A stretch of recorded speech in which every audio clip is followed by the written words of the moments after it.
Mario. It's been a crazy week for you, huh? Yeah, it sure has.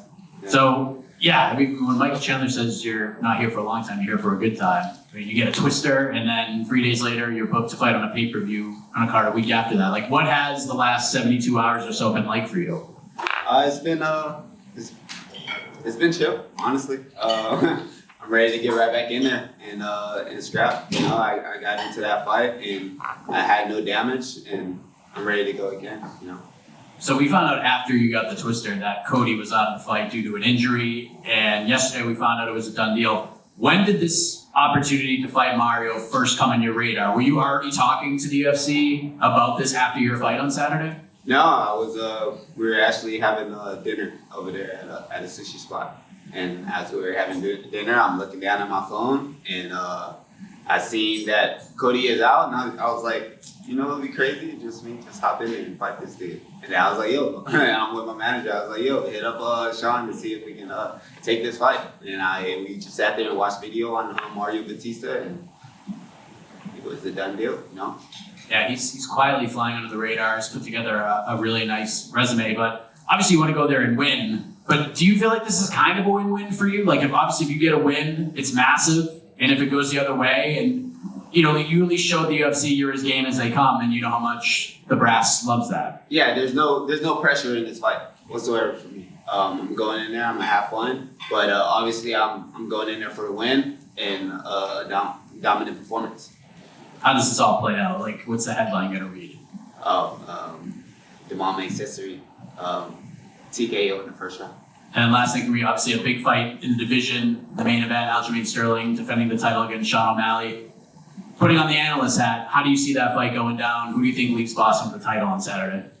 I believe Aljo has a little trouble on the feet, but sooner or later he gets the takedown, and then he dominates and probably sells it. Damon over here, to your right. This is not a catchweight or anything either. This is a bantamweight fight, right? Yeah, bantamweight fight. So I guess, was there any thought in your mind about that, like to do a catchweight, or is it pretty easy for you to get down to 135 twice in, 8 I think it's pretty easy. It's not I'm used to it. It's a difficult cut, but I'm used to it, you know.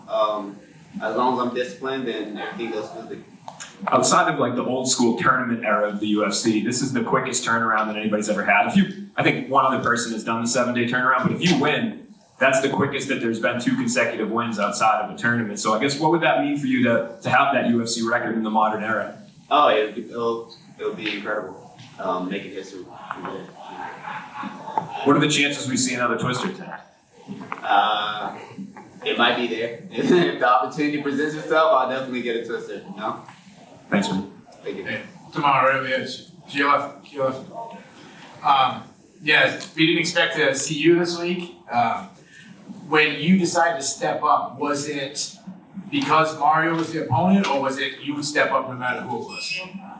Oh, it's because my opponent as well, and then just the opportunity. Because obviously, it's within a week's notice. I'm not going to take a fight that I don't believe I can win. You know, so I believe I can dominate this guy. In your post-fight in the Octagon interview last week, you said that you saw something specifically that you knew you were going to get the twister. Is there something in Mario that you're seeing that's going to set you up for something else, or do you even not have time to really dig deep into the film study with him? No, I don't got no time. I'm just going to go in there and scrap. Have some fun. And my last question, I know you just said that the weight cut is tough, but you can make it. Like, how much weight did you put on from last Friday until, we had to start cutting the weight again?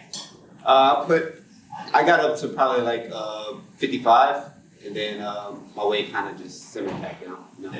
Is that normal? That's normal, pretty normal. Good luck. Come on over here. So what do you have to do in terms of mental preparation 2 weeks in a row? Is this like a continuation of last weekend or a whole new fight? This is a continuation of like just my life's journey, you know? Just being able to step in there and having different opponents. I've always fought different guys. It doesn't matter their size, skill, or what techniques they have. And like he's very similar to the guys I fought before. I think he's a very similar matchup to Luan Sherdog. And this is your 4th fight in 2023, your 2nd in 2 weeks. Why is that important to you to stay so busy? I like to fight.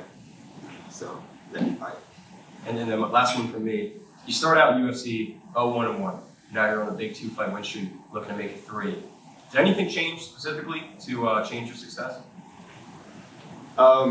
Me switching down and going down to Miami, and I've been grinding and working hard, staying disciplined. Damon, over here to your left. Given the whirlwind that this week has been for you, how are you able to stay so cool, calm, and collected? Just stay focused.